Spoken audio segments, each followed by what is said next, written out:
தேவனுக்கே மகிமை உண்டாவதாக. இன்றைய தியானம் 3 விதமான தேடுதல்கள். 1. தேடும் மனிதன். 2வது தேடும் பிசாசு. 3வது தேடும் இயேசு, தேடும் இறைவன். தேடும் மனிதன். ஒவ்வொரு மனிதர்களும் இந்த உலகத்தில் ஏதோ ஒன்று தேடிக்கொண்டுதான் இருக்கிறார்கள். கர்த்தருக்குள் அருமையானவர்களே, சகேயு இயேசு எப்படிப்பட்டவரோ என்று பார்க்க வகை தேடினான். கர்த்தரை தேடுங்கள், அப்பொழுது பிழைப்பீர்கள்.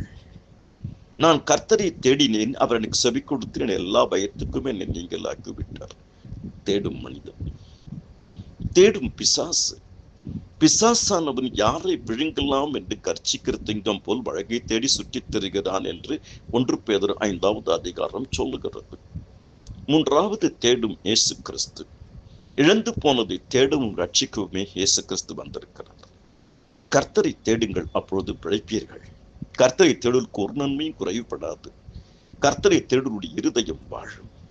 கர்த்தரை தேடுவர்களுக்கு எல்லா விதத்திலிருந்தும் விடுதலையை கர்த்தர் கொடுக்கிறார். முதலாவது தேவனுடைய ராட்சியத்தினுடைய நீதியும் தேடுங்கள், அவைகள் எல்லாம் உங்களுக்கு கொடுக்கப்படும். ஜெபியுங்கள், வேதம் வாசியுங்கள், கர்த்தர் துதியுங்கள், கர்த்தருக்கு கீழ்ப்படியுங்கள், நன்மை செய்யுங்கள், ஆசீர்வாதமாய் வாழுங்கள், ஊழியம் செய்யுங்கள். ஒவ்வொரு முறை நீங்கள் பைபிள் எடுத்து வாசிக்கும் பொழுது ஜெபித்து விட்டு பைபிள் வாசியுங்கள், ஜெபத்தோடு வாசியுங்கள். கர்த்தர் பெரிய காரியங்கள், புதிய காரியங்களை செய்வார். உங்கள் துக்கம் சந்தோஷமாய் மாறும். உன் துக்க நாட்கள் முடிந்து போகும். துக்க மனம் மாறி போகும். கர்த்தருடைய கிருபை உங்களை ஆள்வதாக. ஆமென்.